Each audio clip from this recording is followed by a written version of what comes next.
ये चेतन परमात्मा जो है, चेतन परमात्मा कैसा पूर्ण है, और ये पूर्ण होने के कारण जो उपनिषद में जो शांति पाठ बताया जाता है, वो शांति पाठ क्या है वो हम समझ लेंगे। क्या बताया देखो, पूर्णमदः पूर्णमिदं पूर्णात् पूर्णमुदच्यते पूर्णस्य पूर्णमादाय पूर्णमेवावशिष्यते।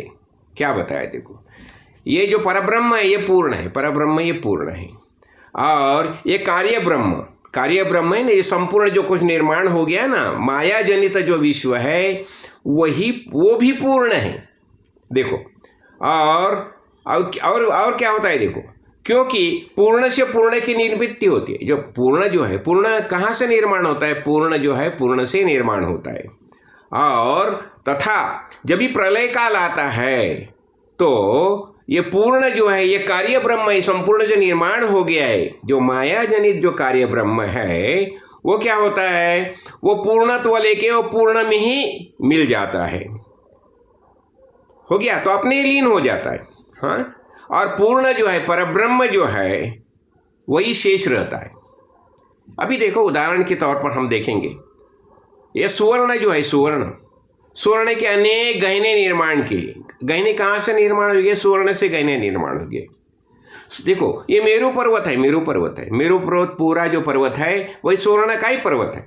वो स्वर्ण के पर्वत से अनेक गहने निर्माण हो गए, गहने निर्माण हुए, बुगड़ी होगी, अंगूठी होगी, हार हो गया, ये अनेक गहने निर्माण हो गए। तो जो गहने जो है, जो पूर्ण से निर्माण हो गए, स्वर्ण पूर्ण है, स्वर्ण पूर्ण स्वर्ण से सब गहने निर्माण हो गए। और अभी जब ये सब गहने जो है, जब भी वो उसका विलय हो जाएगा, वो पूर्ण में मिल जाएगी। जैसे मिट्टी का गमला है देखो, तो अनेक जो गमले निर्माण होगी, कहाँ से निर्माण होगी? मिट्टी से निर्माण होगी, और मिट्टी से निर्माण होगी और फिर वो मिट्टी में ही मिल जाएगी। देखो सागर में अनेक लहरें लहराती है, कहाँ से लहर आती है? सागर में आती है, ऊपर आती है, नीचे जाती है, और फिर सागर में ही मिलके सागरमय ही बन जाती है। अभी देखो जब भी हमें पूर्णत्व का ज्ञान होता है तो क्या होता है? हमें पता चलता मैं पूर्ण हूँ। यानी पूर्ण कौन है? परमेश्वर परमात्मा जो है, चिन्मय परमात्मा, यही वही पूर्ण है। और जब भी देखो हमें पूर्णत्व का ज्ञान हो गया तो हम प्रसन्न होते। क्यों? ये प्रसन्नता जो है वो पूर्णत्व का लक्षण है, पूर्णत्व का लक्षण है। और जब भी हमें पता चलता है मैं पूर्ण हूँ, तो अभी कुछ कार्य करने की जरूरत नहीं है।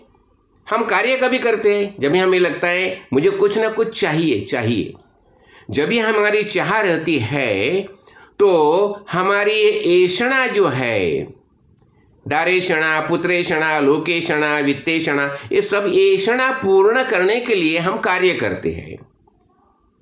लेकिन जब भी हमें पता चलता है मैं पूर्ण हूँ, तो पूर्ण होने के बाद अभी कार्य करने की आवश्यकता नहीं है। फिर हम कार्य से निवृत्त होते हैं। तो निवृत्ति कभी निर्माण होती है? जब भी हमें लगता है मैं पूर्ण हूँ तो ही हम निवृत्त होते हैं। देखो कर्म से हम निवृत्त कभी होते हैं? जब हमें ज्ञान होता है मैं पूर्ण हूँ।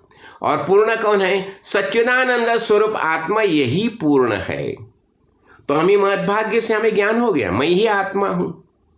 अभी आत्मज्ञान होने के कारण अभी हम निवृत्त हो गए। अच्छा, तो भी महापुरुष कार्य करते हैं। क्यों कार्य करते हैं? जब भी महापुरुष के हाथों से जो कार्य होता है वो लोक संग्रह के लिए, लोक संग्रह यानी अनेक लोगों के लिए कार्य करता है। और उनके लिए वो सिर्फ कर्म आभास होता है, वो कुछ कर्म ही नहीं होते, सिर्फ आभास होता है, कर्म का आभास होता है। और ये कार्य क्यों आवश्यक है? ये कार्य होना, ये रजोगुण है, रजोगुण। और रजोगुण से ही सब निर्मिति होती है। अभी अयोध्या में राम मंदिर निर्माण हो गया ना, क्यों निर्माण हो गया?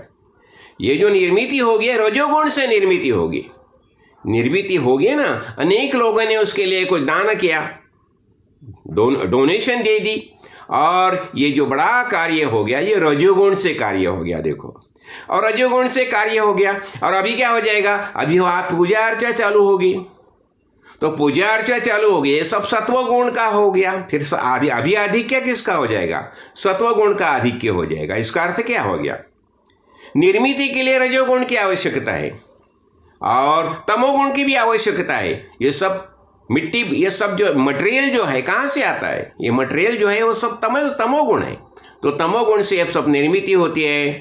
हाँ, तमोगुण से वस्तु संग्रह होता है और रजोगुण से निर्मिति होती है, और निर्मिति होने के बाद वहाँ सत्वगुण का प्राधान्य बढ़ता है, पूजा अर्चा चलती है, और हमारी वैदिक परंपरा जो है उसके अनुसार वहाँ धर्मग्रंथ का प्रदर्शन होता है।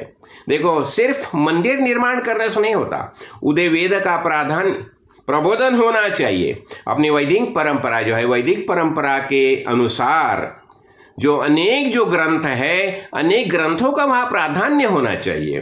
तो इसलिए क्या पता चलता है, हम पूर्ण हैं और पूर्ण से पूर्ण की निर्मिति होती है। और ये सब का ये क्या होता है, अंतिम ध्येय क्या होता है? सब पूर्णत्व के तरफ ही जाते हैं। वो सत्व गुण से आखिर कहाँ जाएंगे? पूर्णत्व ही प्राप्त हो जाएंगे। तो इसलिए हम खुद पूर्ण है, यही हमें ज्ञान होना चाहिए। और इसके लिए हमें आत्मज्ञानी की महापुरुष की शरण लेनी चाहिए। राजा धीराज सद्गुरुनाथ श्री काड़ सिद्धेश्वर महाराज की जय।